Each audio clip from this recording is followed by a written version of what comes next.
Hello friends, कैवल्य academy में आप सभी का स्वागत है। आप सभी अच्छे होंगे। आप सभी मस्त रहें, स्वस्थ रहें।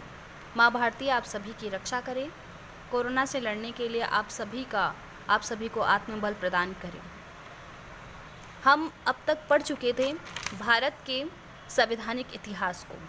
अब हम पढ़ेंगे भारत का संवैधानिक विकास, जो कि रियलिटी में 1773 के अधिनियम से हम पढ़ते हैं। इससे पहले हमने जाना कि ईस्ट इंडिया कंपनी कैसे भारत में आती है, कैसे उसे अनुमति मिलती है और कैसे वो भारत में व्यापारिक जड़ें जमा लेती है। हमने इसके तहत प्लासी के युद्ध को पढ़ा, बक्सर के युद्ध को पढ़ा और इलाहाबाद की संधि को भी पढ़ा।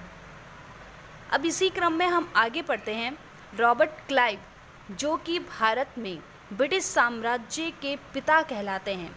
स्थायी शासन जो ब्रिटिश साम्राज्य का हुआ था वो रियलिटी में रॉबर्ट क्लाइव ने ही किया था। इसलिए ब्रिटिश साम्राज्य का जो पिता कहा जाता है भारत में, वो कहा जाता है रॉबर्ट क्लाइव को। किसे कहा जाता है? रॉबर्ट क्लाइव को कहा जाता है। अब क्या है? अब हम 1773 के अधिनियम से लेकर के 1853 के अधिनियम को एक फेज़ में पढ़ेंगे और 1858 से लेकर के 1947 तक के भारत को हम अलग फेज़ में पढ़ेंगे। अब ये दो भागों में क्यों बटा हुआ है? ये संवैधानिक विकास भी दो भागों में बटा हुआ है। क्यों बटा हुआ है? क्योंकि एक जो था और ये दूसरा जो था, ये एक जो 1773 से लेकर के 1853 तक का जो भारत था, वो था ब्रिटिश ईस्ट इंडिया कंपनी के तहत आता था। ईस्ट इंडिया कंपनी के तहत हमारा शासनकाल चल रहा था। ब्रिटिश संसद में हमारे लिए कानून तो बन रहे थे, लेकिन उन्हें यहाँ पर प्रशासन संभालने और उनको लागू करने का काम कौन कर रहा था? यहाँ पर कंपनी के द्वारा किया जा रहा था। अब कंपनी यहाँ पर दो काम कर रही है। कंपनी यहाँ पर व्यापार भी कर रही है, प्रशासन करने का काम भी वो स्टार्ट कर देगी। ठीक है। अब 1858 से क्या हो जाएगा?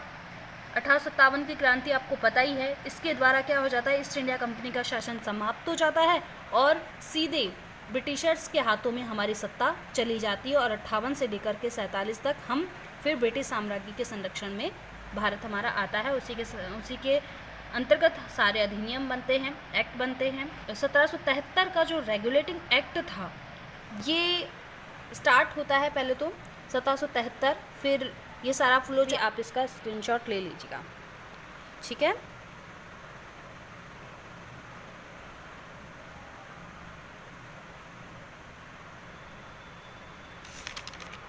अब हम पढ़ेंगे 1773 का रेगुलेटिंग एक्ट। आपको एक बात और मैं क्लियर कर देती हूँ कि जो मैं मटेरियल आपको दे रही हूँ, ये समझ लीजिए कि अच्छी से अच्छी बुक्स से, बड़े से अच्छे राइटर्स की बुक है, उन बुक्स से मैंने कंटेंट लिया है। ना किसी गाइडों से लिया है, ना किसी और से। ये कंटेंट टेक्स्ट बुकों से लिया गया है।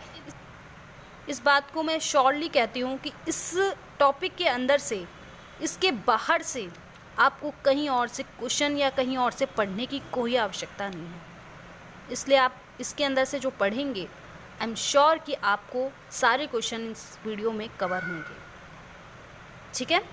आइए तो हम 1773 के रेगुलेटिंग एक्ट पर चर्चा करते हैं। इस अधिनियम के माध्यम से एक बात तो क्लियर हो चुकी थी, ये जो एक्ट आया था, आया ही इसलिए था क्योंकि स्टार्टिंग से ही ब्रिटिशर्स जो थे, जो ब्रिटिश सरकार थी, वो ईस्ट इंडिया कंपनी को कंट्रोल करना चाहती थी। रेगुलेटिंग एक्ट के द्वारा ब्रिटिशर्स ने क्या किया? ये साबित कर दिया कि कंपनी अगर बाहर अपने अधीन कोई भी क्षेत्रों के ऊपर शासन करती हैं, इसके माध्यम से ब्रिटिश सरकार ने स्पष्ट कर दिया था कि भारत में कंपनी के अधीन क्षेत्रों, किसके अधीन? कंपनी के अधीन क्षेत्रों, जैसे बंगाल, बिहार, उड़ीसा चले गए थे, कलकत्ता, मद्रास और बम्बई प्रेसिडेंसियाँ थी, तो उनके शासन मात्र ब्रिटिश ईस्ट इंडिया कंपनी के व्यापारियों का निजी मामला नहीं है। मतलब कि वो व्यापार करेंगी, लेकिन किसके अंतर्गत करेंगी? वो ब्रिटिश संसद के अंतर्गत करेगी और ब्रिटिश संसद ही उन क्षेत्रों के लिए क्या बनाएंगे? आवश्यक कानून बनाएंगे, निर्देश देंगे। ठीक है ना? ये बात आप अच्छे से समझ लीजिएगा, ये बात क्लियर कर दी गई थी 1773 के रेगुलेटिंग एक्ट में। अब कंपनी को कंट्रोल करने के लिए ही ये रेगुलेटिंग एक्ट लाया गया था। ये स्थिति की कंपनी पर ब्रिटिश संसदीय नियंत्रण स्थापित करने का ये पहला प्रयास किया गया था। अब ये रेगुलेटिंग एक्ट लाया ही कौन था? उस समय ब्रिटेन के प्रधानमंत्री कौन थे? लॉर्ड नॉर्थ थे। इनके द्वारा एक समिति गठित की गई थी, गुप्त समिति। इस गुप्त समिति की सिफारिशों पे ही एक एक्ट पारित किया गया जिससे रेगुलेटिंग एक्ट 1773 की संज्ञा दी गई थी। ठीक है, अब इसके बाद में हम इसके मुख्य उद्देश्यों को पढ़ेंगे। उद्देश्य क्या है? क्योंकि कोई भी एक्ट आता है तो बिना उद्देश्यों के तो आने से रहा, इसलिए उस उद्देश्य पर आपको ज़रूर फोकस करना चाहिए। इस एक्ट के द्वारा कंपनी के कार्यों को इंग्लैंड और भारत दोनों स्थानों पर नियंत्रित किया गया था। ठीक है ना? आपको पता है कंपनी जो थी ब्रिटेन की ही थी, तो ब्रिटेन में तो इसकी जड़ें थी ही, और भारत में और पूर्वी देशों के अंदर ये क्या कर रही थी? व्यापार करने आई हुई थी। व्यापार के साथ साथ में इनको यहाँ पर प्रशासन करने का अधिकार भी मिल चुका था। इसलिए कंपनी के कार्यों को कंट्रोल करने के लिए इंग्लैंड और भारत दोनों स्थानों पर ये एक्ट लाया गया था, और कंपनी के जो भी दोष थे उनको भी समाप्त करने के लिए ये एक्ट लाया गया था। अब क्या है? अब एक चीज़ और थी। 2 प्रकार की संस्थाएं इंग्लैंड में काम कर रही थी उस समय। कौन कौन सी थी? कंपनी के प्रशासन की देखरेख करती थी। वो क्या करती थी? कंपनी के प्रशासन की देखरेख के लिए इंग्लैंड में 2 संस्थाएं थी। एक तो थी बोर्ड ऑफ डायरेक्टर्स, जिसे निदेशक मंडल कहते हैं। इसके अंदर 24 सदस्य हुआ करते थे। ठीक है, एक था धारकों और हितधारकों का मंडल। अब ये हितधारकों का मंडल क्या है? निदेशक मंडल तो आपको समझ में आ गया कि इसके जितने भी कंपनी के कार्य थे, इन सभी कार्यों की देखरेख के लिए पहले से ही विद्यमान थी। लेकिन हितधारकों का मंडल ये क्या है? हितधारकों का जो मंडल हुआ करता था, ये एक ऐसा ग्रुप था, एक ऐसा मंडल था जिसके अंदर इन निर्देशक मंडल के व्यक्तियों का चुनाव किया जाता था। ठीक है ना? इसलिए हितधारकों का मंडल भी तैयार किया गया, जिसके माध्यम से निर्देशक मंडल के लोगों का क्या होता था? चुनाव होता था। ठीक है, अब इस निदेशक मंडल के 24 सदस्यों में से ही क्या किया जाता था? एक तो अध्यक्ष चुना जाता था और एक को उपाध्यक्ष चुना जाता था। ठीक है, और इसी एक्ट के तहत एक और बात क्लियर की गई कि जो हमारा निर्देशक मंडल था, इस निर्देशक मंडल की कार्यविधि को भी क्या कर दिया गया था? 1 वर्ष के स्थान पर 4 वर्ष का कर दिया गया था। क्या कर दिया गया था? 4 वर्ष का कर दिया गया था, और 24 सदस्यों में से प्रति वर्ष 1/4 सदस्य अवकाश ग्रहण भी करेंगे। इस एक्ट के तहत निर्देशक मंडल में ऐसी व्यवस्था की गई थी। ठीक है ना? और एक बात ध्यान और रखिएगा कि जो रेगुलेटिंग एक्ट था, आपको पता है सन 1765, कब? सन 1765 में इलाहाबाद की संधि के तहत बंगाल में क्या लगा था? द्वैध शासन लगा था द्वैध शासन। अब इस द्वैध शासन की समाप्ति कब होती है? तो ये समाप्ति भी 1773 के अधिनियम के तहत हो जाती है। ठीक है, अब क्या है? अब एक और चीज़ इस एक्ट के तहत किया गया। क्या किया गया कि जो बंगाल के अंदर फोर्ट विलियम प्रेसिडेंसी थी, उसके प्रशासक को इस एक्ट के तहत अंग्रेजी क्षेत्रों का गवर्नर जनरल बना दिया गया। प्रशासक कहो या गवर्नर कहो, एक ही बात है। गवर्नर भी इसे कहते थे, गवर्नर बना करके भेजा जाता था, हालांकि होता ये प्रशासक ही था। ठीक है ना? क्या होता था? कंपनी के प्रशासन में बंगाल के जो फोर्ट विलियम प्रेसिडेंसी थी बंगाल की, उसका प्रशासक को इस एक्ट के तहत अंग्रेजी क्षेत्रों, अब ये अंग्रेजी क्षेत्र क्या है तो मैंने अलग से लिखा है इसे, कौन कौन से अंग्रेजी क्षेत्र उसके अंडर में थे? बंगाल, बम्बई और मद्रास। इन तीनों प्रेसिडेंसियों को क्या कर दिया गया था? गवर्नर जनरल, उस समय कौन था? जी गवर्नर जनरल को ही कहते हैं। गवर्नर जनरल को क्या कर दिया गया? इसके अधीन कर दिया गया था। ठीक है ना? गवर्नर जनरल के अधीन इन तीनों क्षेत्रों को कर दिया गया था। और जो बंगाल था, बंगाल के गवर्नर को, बंगाल का जो गवर्नर था उसे अब क्या कर दिया गया? इन तीनों का गवर्नर जनरल बना दिया गया। बंगाल के गवर्नर को पद नाम थोड़ा सा बदल दिया गया। गवर्नर की जगह अब क्या कहा जाने लगा? गवर्नर जनरल कहा जाने लगा। इसलिए ये तीनों प्रेसिडेंसियाँ कौन कौन सी, बंगाल, बम्बई और मद्रास प्रेसिडेंसियाँ, जो कि क्या थी, एक दूसरे से स्वतंत्र थी, परंतु इस एक्ट के तहत बंगाल प्रेसिडेंसी के अधीन इन दोनों प्रेसिडेंसियों को भी कर दिया गया। तो आपको बात समझ में आ गई, क्या कर दिया गया था, बंगाल प्रेसिडेंसी के तहत बम्बई और मद्रास प्रेसिडेंसियों को इसके अधीन कर दिया गया। मतलब कि जो इन तीनों प्रेसिडेंसियों का गवर्नर जनरल होगा वो कौन होगा, अब कौन होगा, मैं आगे बताऊंगी कि बंगाल के प्रथम गवर्नर जनरल कौन बनते हैं और बंगाल के अंतिम गवर्नर कौन होते हैं। ठीक है ना, बंगाल के गवर्नर को तीनों प्रेसिडेंसियों का गवर्नर जनरल बना दिया गया। ठीक है, इस प्रकार बंगाल के अंतिम गवर्नर कौन थे, वॉरेन हेस्टिंग्स थे, और बंगाल का प्रथम जीजी नियुक्त किया गया, किसे, वॉरेन हेस्टिंग्स को ही। ठीक है, आपको इतनी बात समझ में आनी चाहिए कि बंगाल का प्रथम गवर्नर जनरल कौन था, वॉरेन हेस्टिंग्स था। और एक चीज़ और की गई इस एक्ट के तहत, जो गवर्नर जनरल था उसकी कार्यकारिणी परिषद गठित की गई थी। इस कार्यकारिणी परिषद में 4 अन्य सदस्य होते थे गवर्नर जनरल के अलावा। ठीक है ना, तो एक तो गवर्नर जनरल हो गया और 4 अन्य सदस्य हो गए थे। ठीक है, आगे हम पढ़ेंगे कि 4 अन्य सदस्य कौन कौन से थे। शासन की समस्त जो सैनिक और सिविल शक्तियाँ थी वो भी किसके अंदर डाल दी गई, जीजी के अंदर, और उसके परिषद को सौंप दिया गया था।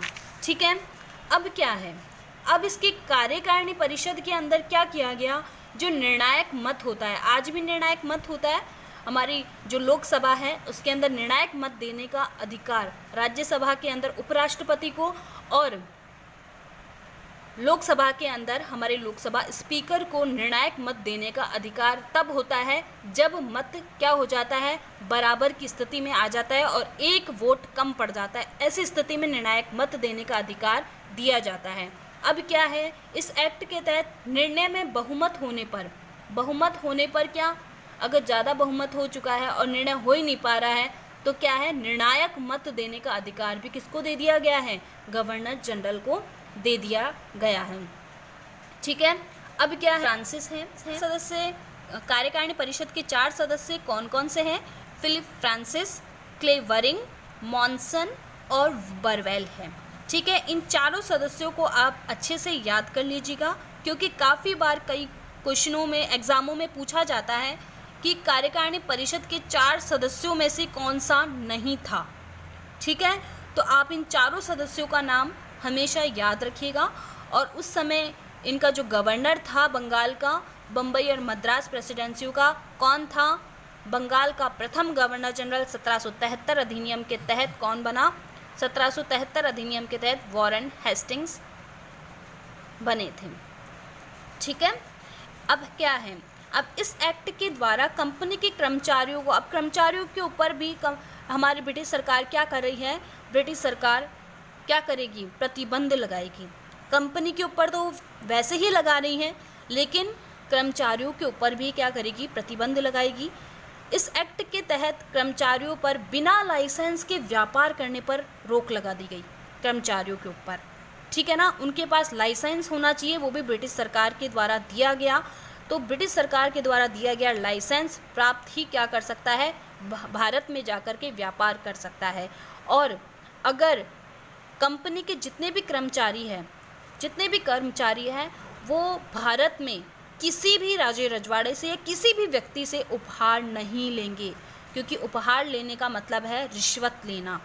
इसलिए उन उपहारों को भी लेने से प्रतिबंधित कर दिया गया, किसके द्वारा, ब्रिटिश सरकार के द्वारा। तो ये 2 चीज़ कर्मचारियों के संबंध में याद रखिएगा कि कर्मचारियों के ऊपर बिना लाइसेंस के व्यापार करने पर भी क्या कर दिया गया, प्रतिबंध लगा दिया गया। और इसी के साथ जो कर्मचारियों को उपहार लेने पर भी क्या कर दिया गया था, प्रतिबंध लगा दिया गया था। अब 1773 के अधिनियम के तहत एक और बहुत महत्वपूर्ण कदम उठाया जाता है, वो है भारत के अंदर सर्वोच्च न्यायालय की स्थापना होना। ये सर्वोच्च न्यायालय की स्थापना कलकत्ता में होती है। 73 के अधिनियम के तहत 74 के अंदर, 1774 के अंदर सर्वोच्च न्यायालय की, सुप्रीम कोर्ट की स्थापना होती है। हालांकि ये पूरा अंतिम न्यायालय नहीं था, इसके फैसलों के विरुद्ध अपील जो इंग्लैंड में स्थित प्रिवी काउंसिल थी उसके अंदर होती थी, इसलिए ये क्या था, अंतिम अपीलीय न्यायालय नहीं था। सिर्फ इसके अंदर अपील की जा सकती थी, ना कि इसके अंदर कोई अंतिम फैसला हो सकता था। इसलिए क्योंकि यहाँ पर सर्वोच्च न्यायालय की स्थापना की भी क्यों गई, इसलिए की गई क्योंकि कोई भी मुकदमा होता था उसके निर्णय के लिए बार बार में हमें इंग्लैंड जाना पड़ता था, लंदन जाना पड़ता था। तो क्या किया गया, भारत के अंदर ही सन 1773 के अधिनियम के तहत ब्रिटिश सरकार ने भारत के अंदर ही कोलकाता में क्या कर दिया गया, सर्वोच्च न्यायालय की स्थापना 1774 में कर दी गई थी। अब इसके प्रथम मुख्य न्यायाधीश कौन थे? इसके प्रथम मुख्य न्यायाधीश थे सर एलिजा एमपी। तो याद रखना, जब आपके कभी भी आगे पॉलिटिकल के अंदर जो राजव्यवस्था आप पढ़ते हैं, भारतीय राजव्यवस्था, उसके अंदर भी कई बार पूछा जाता है, सर्वोच्च न्यायालय वाला जब टॉपिक आता है तो पूछा जाता है कि सर्वोच्च न्यायालय की स्थापना भारत में सर्वप्रथम कब हुई थी और सर्वोच्च न्यायालय के मुख्य न्यायाधीश सर्वप्रथम कौन थे।